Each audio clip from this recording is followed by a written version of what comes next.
হাদি তো কোনো যুদ্ধ করতে গিয়ে মারা যান নাই, এখন কি হাদি শহীদি মর্যাদা পাবে? প্রিয় ভাইরা, আল্লাহ রাব্বুল আলামিন কোরআনে বলেছেন, যারা আল্লাহর রাস্তায় সরাসরি জিহাদ করে, কিতালে যায়, এরপরে মারা যায়, এরা হচ্ছে তাবাকাতান, শহীদের 1 নম্বর মর্যাদা, গ্রেড 1।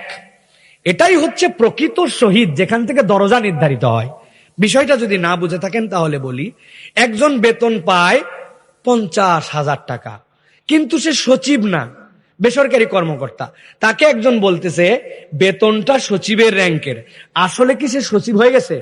না, সচিবও 50,000 টাকা পায়, সেও পায়, সে হয়তো কোন একটা কোম্পানিতে চাকরি করে, কিন্তু র্যাঙ্কটা বেতনের দিক দিয়ে সমান। তাহলে আল্লাহর জন্য যে ডাইরেক্ট জীবন দিয়ে দেয়, সামনাসামনি যুদ্ধ করে জীবন দিয়ে দিছে, ওই শাহাদতটা মর্যাদার দিক দিয়ে স্ট্যান্ডার্ড। আল্লাহ নবী এর পরে বলছেন, কেউ যদি নিজের সম্পদ রক্ষা করতে যে, কেউ যদি অধিকার রক্ষা করতে যে, ডাকাত বা অন্য কারো দুষ্কৃতিকারীর আক্রমণে কেউ আগুনে পুড়ে যে, অথবা কোনো এমন একটা বিপর্যয়কর মৃত্যু যেই জায়গাতে সে প্রাকৃতিক বিপর্যয়, তাহলে আল্লাহ তাকে শাহাদতের দরজা দান করে দিবেন। সুবহানাল্লাহ বলেন।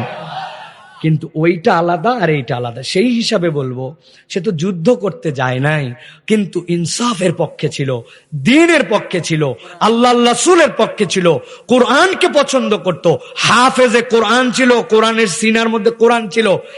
এইগুলার কারণেই বিরোধীরা তাকে টার্গেট করে ফেলছে। আধিপত্যবাদ বিরোধী, ভারতীয় আধিপত্যবাদ যারা আমাদেরকে খুবলায় খেতে চায়, তাদের বিপক্ষে কথা বলতো। টার্গেট তো তোমাকে আমাকে করে নাই, করছে এইগুলার কারণে। এইগুলা প্রত্যেকটার সাথে দ্বীন জড়িত ছিল, তার নীতি নৈতিকতা জড়িত ছিল। এই হিসাবে হাদিকে আল্লাহ রাব্বুল আলামিন আশা করছি আমরা শাহাদতের মর্যাদা দান করবেন। আল্লাহ যেন কবুল করেন, বলেন আল্লাহুম্মা আমিন।